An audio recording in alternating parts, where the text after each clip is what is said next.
Both the Soviet Union and the United States had plans for the Korean Peninsula. Now, for many of the Koreans there, they had never experienced independence. They had never experienced freedom, as Japan had controlled the Korean Peninsula for generations. So this was fairly new. And so because of this, the Soviet Union and the United States had an agreement to split the Korean Peninsula into two. The North version, which was closer to the Soviet Union, and newly formed Communist China, that was to be a communist state.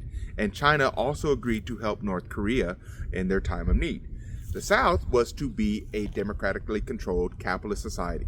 Now, for the United States, this didn't work out that well, as because the South Korean side was not strong. In fact, their leadership was actually relatively ineffective, although they did try to basically set up a dictatorship there. It wasn't that good. They didn't really have that much freedom, but nevertheless, we did support them.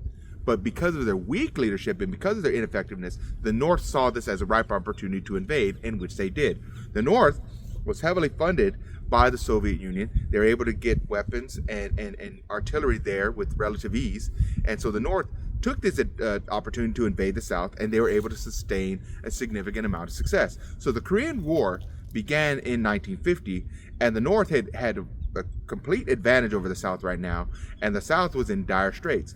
The United States found out about this invasion, and they decided to talk to the United Nations, this newly formed international body, and they said, we need to send a delegation there. We need to send a military force there to stop this Soviet aggression, because that's basically what it was. It was just going through the North Korean side. And so the United States led the UN forces, and we went into the Korean Peninsula and stopped the North from advancing further. We were able to push the North Koreans back, and it was a bruising war. People forget that we lost thousands of lives there in the Korean conflict, all right? But nevertheless, we were able to push the North Koreans back, get them across the south side, and start to actually make our presence known in the north. And so this started to concern China.